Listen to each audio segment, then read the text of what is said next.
Imagina o seguinte, num mundo pós-apocalíptico, onde os recursos são escassos e há monstros bizarros nomeados de devoradores de homens, há dois jovens que se aventuram pelo Japão em busca de um lugar chamado Paraíso. Ao decorrer de sua jornada, os mesmos terão que lidar com infinitos obstáculos, enquanto cada vez mais é revelado sobre os mistérios que os cercam. O anime de que estamos falando é Tengoku Daimakyo.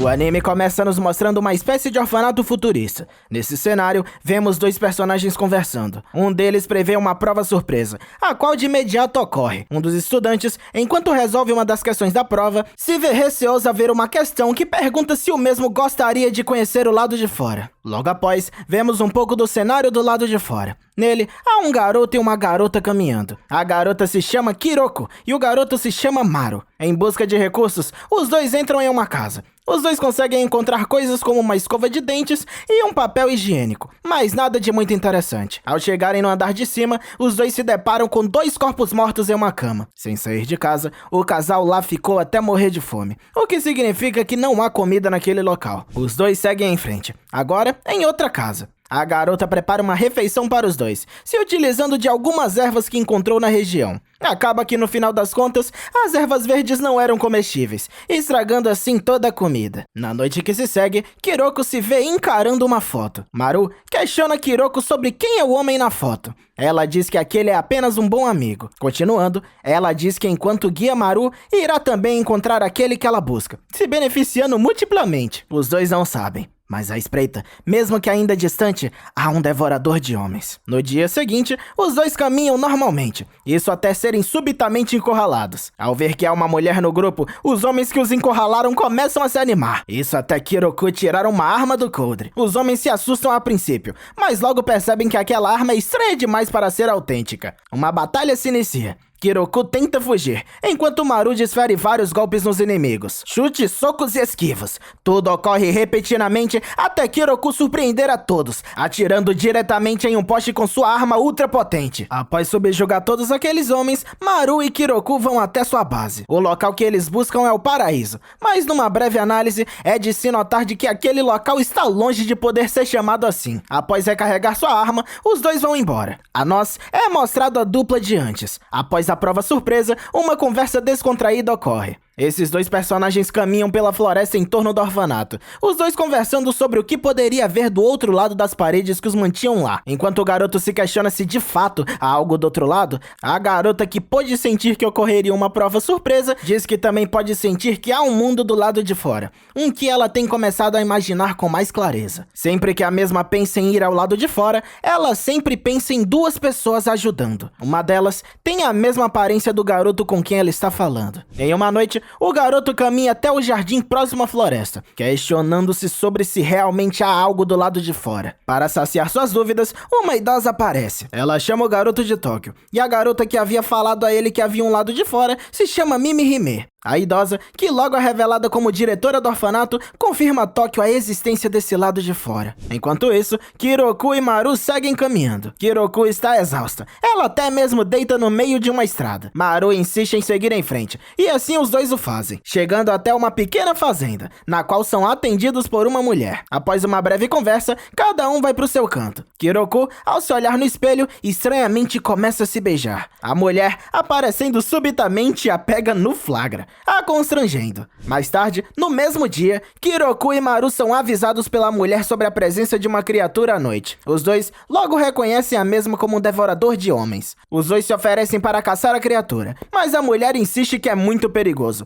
e que eles não devem sair de casa em nenhuma hipótese. A noite se segue e os três agora compartilham uma bela refeição. Durante o momento, a mulher fala algo que parecia estar entalado em seu peito. Acreditando que Kiroko e Maru são irmãos, ela fala sobre como ter relações incestuosas é algo perigoso, o que faz com que Kiroko explique apressadamente de que ela interpretou tudo errado e de que os dois estão longe de serem irmãos ou sequer namorados. A mulher simplesmente interpretou tudo errado. Ao irem se deitar, os dois rapidamente caem no sono, como se algo estranhamente estivesse os fazendo dormir mais rápido. Em seguida, voltamos novamente ao orfanato. Tóquio percebe que um de seus amigos está ferido por algo que ele não sabe. Logo após, avista duas garotas se beijando e se questiona sobre como deve ser a sensação. Independente disso, Tóquio logo em seguida é provocado por Cucu, uma garota que ganhou, no lugar de Tóquio, um belo desenho de um dos garotos do orfanato. Tóquio então corre até onde o garoto está, e após tirar Mimihime de perto dele, pergunta o porquê do desenho anterior não ter sido dado a ele. O garoto promete que o próximo desenho será de Tóquio, o acalmando por completo. Tóquio alegremente coloca seu desenho na parede do seu quarto. Voltando para Kiroko e Maru, vemos que os dois acordaram no meio da noite. Os dois saem para fora de casa, se encontrando com a mulher que os ofereceu abrigo. Com sua arma em carga total, os dois caminham até onde o devorador de homens pode estar escondido. Mas enquanto se distraem, os dois começam a ser atacados pelo ser, que com chicotadas violentas poderia facilmente matar um ser humano. Uma forte investida é dada contra um carro, ocasionando uma grande explosão. Enquanto o monstro se distrai, um tiro da arma de Kiroko é disparado. Os dois seguem na luta. Kiroko escondida atrás de um carro. Ela se prepara para dar o último tiro, quando a mulher a impede. Após fazer Kiroko errar o tiro, a mulher se coloca na frente da criatura, afirmando que a mesma é o filho dela, por mais que Kiroko insista no contrário. A mulher fala que já foi protegida pela criatura e sabe muito bem de que ela está certa. A criatura parece dócil por um tempo, mas sem demora, a mesma parte a mulher em vários pedaços. Após um choque inicial, Maru se posiciona à frente de Kiroko, partindo para matar a criatura. Ao se agarrar na mesma, ele se utiliza de uma espécie de força que destrói o seu núcleo, eliminando assim o devorador de homens. Esse foi um dia difícil, mas os dois precisam seguir em busca do paraíso. Passando por mais cenários abandonados, os mesmos chegam em um local inundado. Com uma balsa improvisada, os dois seguem remando, mesmo que temendo haver crocodilos ou tubarões no local. Enquanto isso, no orfanato anticitado, um dos alunos está tentando usar dois robôs para subir em um pilar. Seu plano falha, mas para a sorte dele, mesmo caindo de uma altura enorme, ele está bem. Mimihime, no entanto, estranhamente diz que sente que algo a mais cairá em breve. Voltando a Kiroko e Maru, Kiroko diz estar curiosa com o que Maru fará de fato no paraíso. Já que são uma equipe, ela precisa que ele diga tudo o que puder a ela. Maru mostra a Kiroko um cilindro que carrega uma agulha e uma droga. A Maru foi dado o objetivo de inserir essa droga em uma pessoa idêntica a ele. Até onde ele sabe, essa pessoa está em um lugar chamado Paraíso. Enquanto conversam, os dois são interrompidos por moradores locais. Após uma breve conversa, Kiroko e Maru se encontram com o líder da comunidade. O objetivo desse povo é viver uma vida simples, sustentada pela agricultura e por costumes comuns. Maru e Kiroko se questionam se estão no paraíso, mas Kiroko aponta o fato de ninguém ter reagido ao rosto de Maru, dizendo que essa é a prova de que eles estão no local errado. Enquanto conversam, um homem adentra no local subitamente, chamando Kiroko por um outro nome e falando que a conhece. Para provar, ele mostra uma foto de uma garota.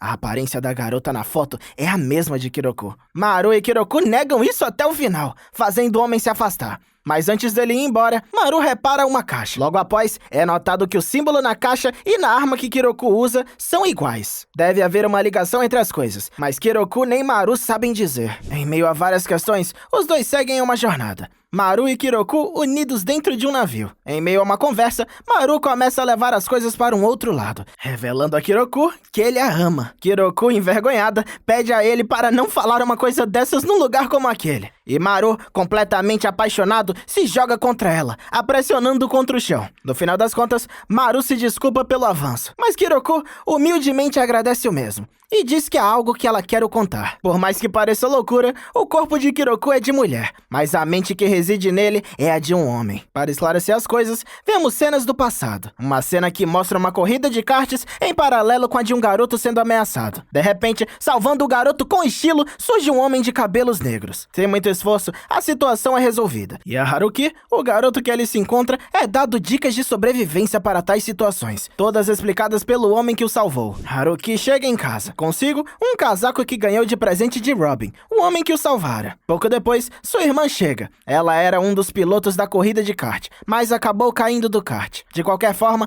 ela não se machucou. Com ela, estava o homem o qual por todos é chamado de doutor. A Haruki é dito que o tal doutor está fazendo experimentos com humanos e devoradores devoradores de homem, o que indica que talvez seja melhor ele não deixar a irmã se aproximar dele. No meio da noite, Haruki e sua irmã acordam. Enquanto isso, várias pessoas correm pelas ruas. Robin, que passava pelo local, avisa Haruki para não sair de casa, pois há um devorador de homens lá fora. Com vontade de ajudar, Haruki pega uma balestra improvisada e sai para a caça. Uma semana depois, Haruki se encontra treinando sua mira. Na noite que havia passado, ele conseguiu matar um devorador de homens, mas Robin ficou irritado com a imprudência do garoto. Percebendo que já deve estar atrasado para algo, Haruki corre em disparada ao local no qual se dá a corrida de karts, que sua irmã participa. Olhando de cima de uma torre abandonada, Haruki avista um devorador de homens. Aterrorizado, o mesmo tenta avisar a todos sobre a situação, embora no meio da animação ninguém o escute. Ele então, com sua arma improvisada, parte até o devorador. Chegando lá, com dificuldades, Haruki acerta um tiro no monstro, mas o mesmo nem reage. Com uma lâmina em mãos, Haruki parte para o ataque, mirando na enorme face da criatura. Mas para seu azar, sua mão fica presa na aberração. Enquanto Haruki grita por ajuda, a corrida segue. Kiriko, a irmã de Haruki, chega no local onde a criatura está. Ela avisa aos outros corredores para recuar, e logo após, nota que seu irmão, Haruki, está sendo devorado pelo monstro. Depois de uma investida, ela puxa seu irmão para fora do monstro, que caminha para longe. Porém, o que sobra de Haruki é apenas seu tronco, pois suas pernas e braços foram devorados. Haruki lembra-se do passado, sobre como sua irmã cuidava dele com carinho. Ele lembra também dos seus irmãos no orfanato. Tudo enquanto uma espécie de cirurgia é feita. Sob um luar vermelho, sua irmã se esvai, enquanto Haruki se percebe preso em carne. Haruki então acorda numa cama de hospital. Cambaleando, ele se dirige até um corredor. Ele tenta falar, mas a voz que sai dele não é sua voz habitual, mas sim a de sua irmã. No espelho, a face idêntica de sua irmã. Ele, de alguma forma, agora estava no corpo dela. Haruki pergunta a uma das enfermeiras sobre o que ocorreu. E a informação que lhe é dada é de que ele e sua irmã foram tratados pelo tal doutor que antes estava com sua irmã. Foram quase 4 meses para que Haruki pudesse sair do hospital. Em busca de Robin, Haruki descobriu que o mesmo havia sumido. Robin havia se envolvido numa investigação sobre pessoas sumindo. No meio disso, ele também sumiu. O orfanato em que antes Haruki morava, agora estava completamente abandonado. Com mais informações, essas dadas por o homem que ali passava, Haruki foi informado de que com a morte de Kiriko e com o desaparecimento de Robin, os mesmos optaram por se mudar para outra cidade. Logo, todos do orfanato não estavam ali. Haruki entra em seu antigo quarto, lágrimas escorrendo pelo seu rosto. Sabendo que Robin poderia estar vivo e em busca de entender como seu corpo havia parado no de sua irmã, Haruki seguiu em frente, vivendo de cidade em cidade, sendo muitas vezes contratado e fazendo tudo sozinho. Em determinado momento, ele conheceu Maru. Após ter contado toda essa história a Maru, Maru pergunta se ele devia parar de chamar Haruki de Mana, já que ele esteve fazendo isso por todo o caminho. Haruki diz que já se acostumou com isso, mas que de agora em diante, Maru terá que vê-lo como homem, e não como uma garota. A conversa continua por um tempo, Maru achando tudo um tanto quanto estranho. Após o término da conversa, o grito de um homem os assusta. Os dois correm para ver o que é. Na janela do navio, com seus olhos se revirando, há um devorador de homens. E é aqui que o vídeo se encerra. Se você gostou do vídeo, deixa aquele like. E claro, não se esquece de clicar no vídeo aí na tela. Obrigado por assistir e até a próxima.